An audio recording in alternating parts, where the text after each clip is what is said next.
Hi coaches. So this is part 4 of my handling money objections video.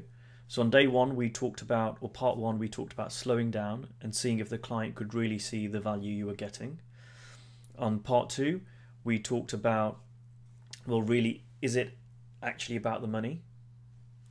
Yesterday I talked about the power of the word if and getting creative. And today I just want to kind of explore that a bit further. So again, going back to my early days of coaching, and if I had a client who said, oh, that's a bit expensive, or I don't know if I can afford that. And I haven't used it for a long time, but I know it really helped me out when I was first starting out, was asking the question, well, what can you afford? And it was amazing, just this one question, what can you afford?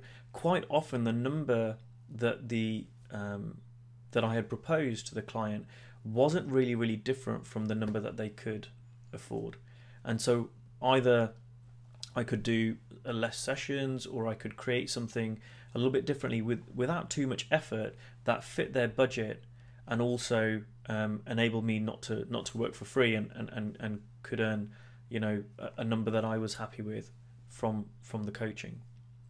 Now, what I've kind of done more recently has been asking that question, maybe, or asking something about what a client can afford. And I had a client who said to me, well, I'm this much, you know, I'm comfortable with.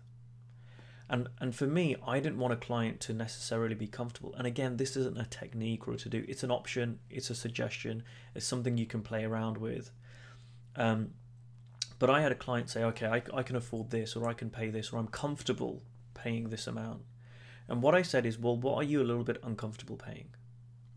And the reason is, for me is that whether I like it or not, money tends to commit people.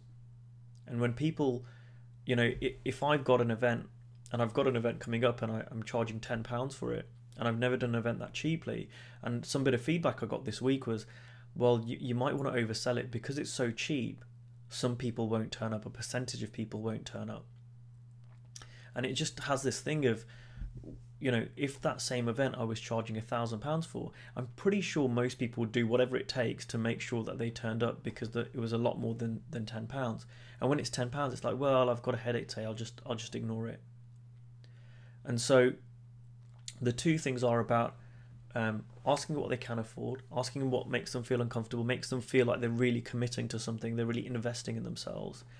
And also it's about helping the client see that this isn't about you. This isn't about them paying you for your services. You know, it is part of that, of course, but really it's helping the client see that they are investing in themselves. And again, this isn't a technique, this isn't a sleazy sales thing.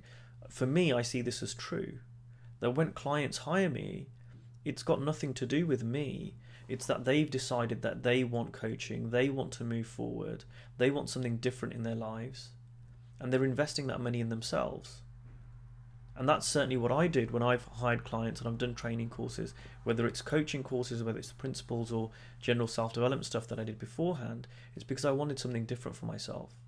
And so I wasn't paying the money for the coach. I've got no real benefit out of making them richer. That doesn't bother me. When I was paying money for courses and for coaches, I was doing it for myself. I wanted my life to be different. Now, as long as you know, or you know, you've got a good feel for the fact that you are going to be a benefit to the client. I'm not saying take money from people where you're not going to help them, but if you know that you are, then again, this isn't about you, this is about them. And helping them see that they're investing in themselves, and paying the money enables you to coach them, which will make their life different, is really useful for the client. So that's, oh, there's one more thing. I keep remembering more stuff to stop this carrying over from next week.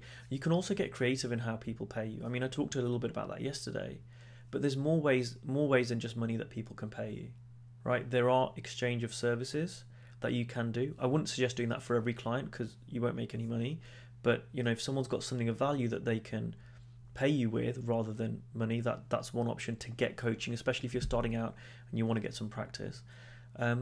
You know, you can get referrals, you can get testimonials. I know originally when I started out, I wanted some testimonials. I'm less bothered by them now, and people are more willing just to give them anyway because of the work I do.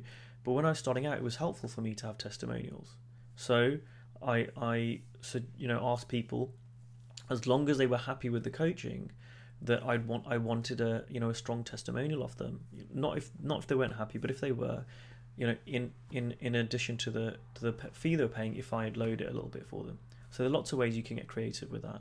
So I think finally that's everything that I've got. I'm sure I'll remember more stuff in the future, but hopefully these four episodes have really helped answer Alison's question about what do you do when you have clients who have objections around money.